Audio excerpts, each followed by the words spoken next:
नमस्कार। आज मैं आपके साथ अंजू निगम जी की पुस्तक सफ़र की लकीरें यात्रावत संग्रह है ये, इसके साथ आपके सामने प्रस्तुत हूँ। और इसी में से एक यात्रावत आपके सामने पढ़ने जा रही।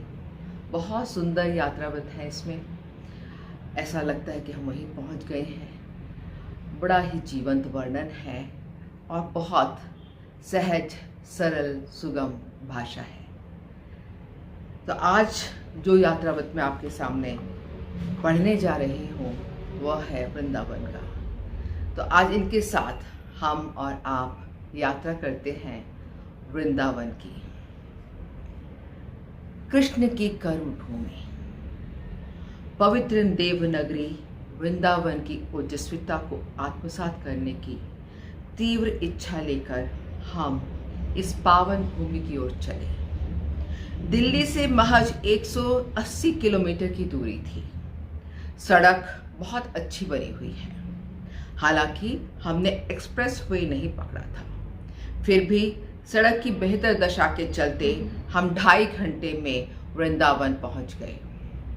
शनिवार इतवार होने के कारण भीड़ बहुत थी और तकरीबन सभी होटल धर्मशाला भरे हुए थे। हमें ब्रिज बसेरा में ठहरने की जगह मिल गई। पास ही में फोगला नाम की धर्मशाला थी जो ठहरने के लिए बहुत उपयुक्त थी। हम चूंकि 1:30 बजे तक वृंदावन पहुंच पाए थे, उस समय तक मुख्य मंदिरों के कपाट बंद किए जा चुके थे। अतः हमें शाम तक का इंतजार करना पड़ा। सबसे पहले हमने बांके बिहारी के दर्शन करने की सोची। शनिवार का दिन था और मंदिर तक जाने का रास्ता सकरा था। भीड़ जैसे टूटी पड़ रही थी। पैर रखने की तिल भर जगह ना थी। भीड़ के रेले के साथ हम भी आगे बढ़ गए। हालांकि बांके बिहारी के दर्शन एकदम आगे से किए। बांके जी का ऐसा मोहक रूप था कि शब्दों में बताना कठिन है। यह तो भक्ति का ऐसा सागर है जिसमें केवल अथाह श्रद्धा भाव है। फूलों का अनुपम श्रृंगार भक्ति आनंद को द्विगुणित कर रहे थे। बांके बिहारी जी के दर्शन से मन को असीम शांति प्राप्त हुई। वहां से हम प्रेम मंदिर की ओर चले। यह मंदिर रंग बिरंगी रोशनी और कलात्मक भित्ति चित्रों के लिए प्रसिद्ध है। मंदिर काफी बड़े क्षेत्रफल में फैला हुआ है। बावजूद इसके यहाँ भी अथाह भीड़ थी। लोगों का अनंत रेला मानो लगातार प्रवाहित होता जा रहा था। बेहद उमस वातावरण में भरी हुई थी। मंदिर के सामने ही बने चौपाटी रेस्टोरेंट में हमने भारी नाश्ता किया और वापस अपने होटल आ गए। अगले दिन हम सबसे पहले निधि वन जाने के लिए निकले। इस वन के बारे में कई जानकारियां मिली। प्रमुख तो यही थी कि इस वन के द्वार रात को 8 बजे तक बंद कर दिए जाते हैं। उसके बाद इस वन में किसी का भी प्रवेश वर्जित है। इस वन में ही कार्यरत कार्यकर्ता से हमें कई महत्वपूर्ण जानकारियां प्राप्त हुई। उनके ही बताने पर हमारी दृष्टि वह सब देख पाई जो साधारण तौर पर हमसे चूक जाती। यहाँ लगे पेड़ों की 2-3 विशेषताओं को हमने भी प्रत्यक्ष देखा, जिसने हमें बेतरह चौंकाया। यहाँ लगे ज्यादातर पेड़ों की जड़ें भले ही सूखी थीं, मगर पेड़ एकदम हरे भरे थे। यहाँ लगे किसी भी पेड़ की डाली सीधी नहीं थी। हर पेड़ की डाली आपस में गुथी हुई थी। किसी भी पेड़ में चिड़िया का घोंसला नहीं बना था। हमें लगा शायद इन दिनों चिड़िया घोंसला बनाती ही नहीं हो, पर यहाँ के पेड़ों में कभी किसी ने घोंसला बने देखा ही नहीं था। दूसरी चकित कर देने वाली बात यह थी कि पेड़ से गिरने वाली लकड़ियों को कहीं भी बाहर ले जाना वर्जित है। अतः यहीं बनाए गड्ढों में एकत्रित की जाती हैं। कार्यकर्ता ने बताया कि ये पेड़ रात में गोपियों का रूप धरते हैं और रात में यहाँ कृष्ण और गोपियां रास लीला करते हैं। कहा तो ये भी जाता है कि इस वन में रात को मनुष्य क्या बंदर भी नहीं रुकते। एक बेहद चौंका देने वाली बात यहाँ पता चली कि इस वन में जिसने भी रात को रुकने की कोशिश की वह या तो कुछ बोलने देखने लायक नहीं रहा या मृत्यु को प्राप्त हुआ। इस बात को उचित बताने के लिए कार्यकर्ता ने वहां बनी कब्रों को भी दिखाया।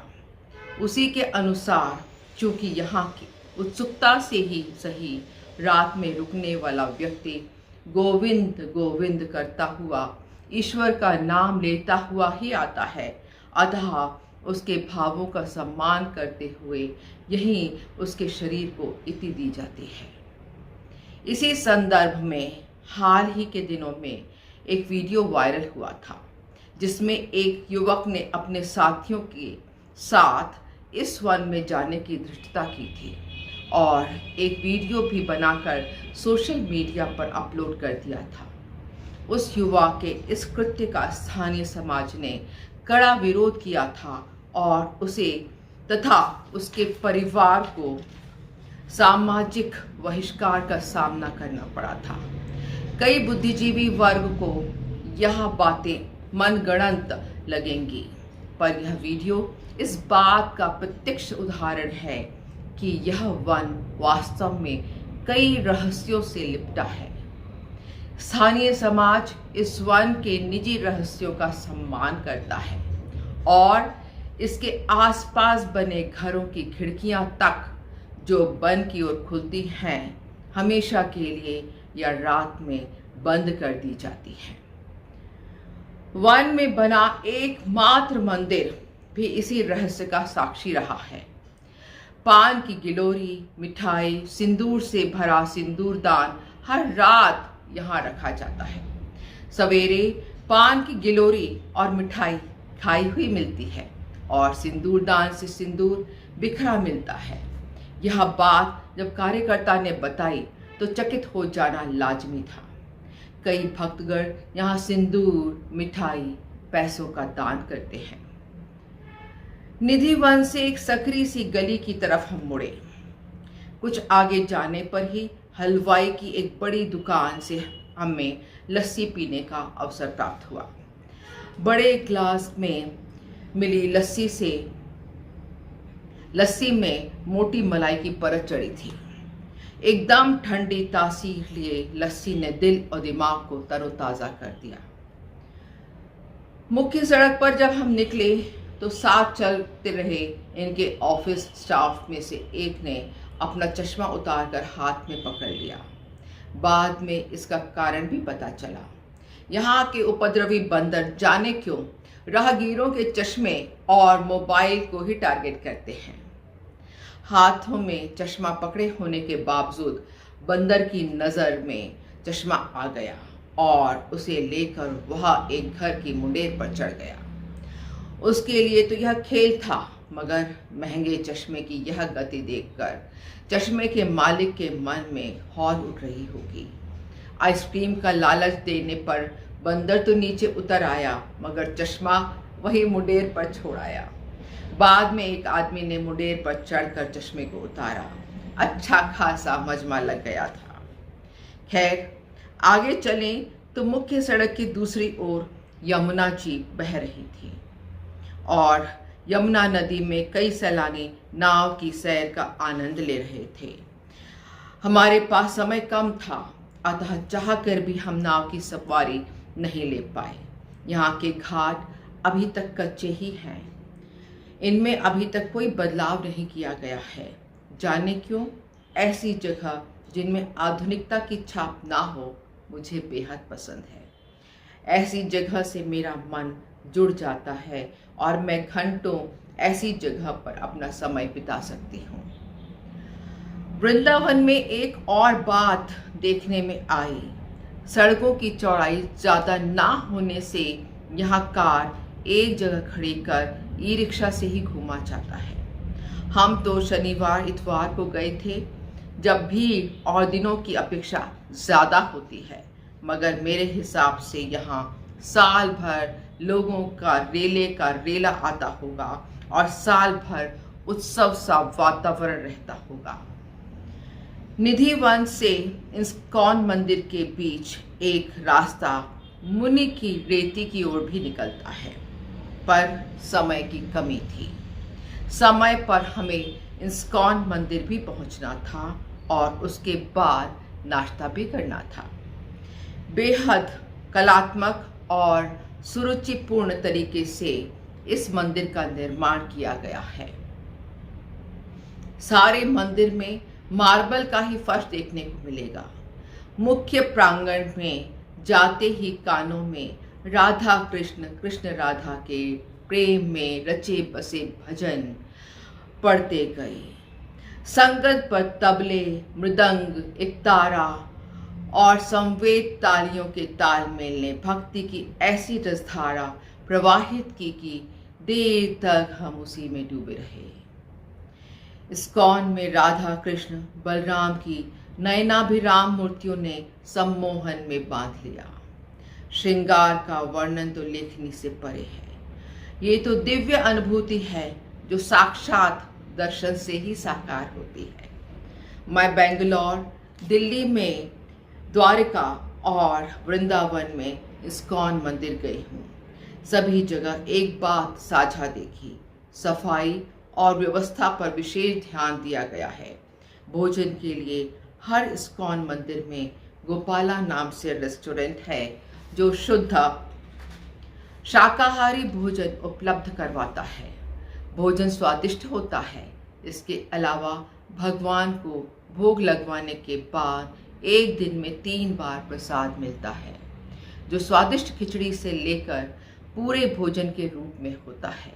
प्रसाद पकाते समय वही समूह रसोई में प्रवेश कर सकता है जिन्हें इस काम के लिए विशेष रूप से नियुक्त किया गया है। नाश्ता भारी था और देर से खाया था, अतः दोपहर के भोजन को स्किप किया जा सकता था। वृंदावन में अंतिम पड़ाव के रूप में हमने भारत माता मंदिर के दर्शन करने की सोची। इस मंदिर को बेहद भव्य आकार दिया गया है। मां की विशाल मूर्ति को स्थापित किया गया है और उससे लगते हुए ही वैष्णव देवी के मंदिर की तरह ही एक गुफा का निर्माण किया गया है। गुफा की दोनों दीवारों से लगती हुई नव दुर्गा के 9 रूप मूर्ति के रूप में स्थापित हैं। सभी मूर्तियों का मुखमंडल अपार ओजस्विता से परिपूर्ण है। गुफा की जमीन में पिंडलियों तक पानी भरा रहता है।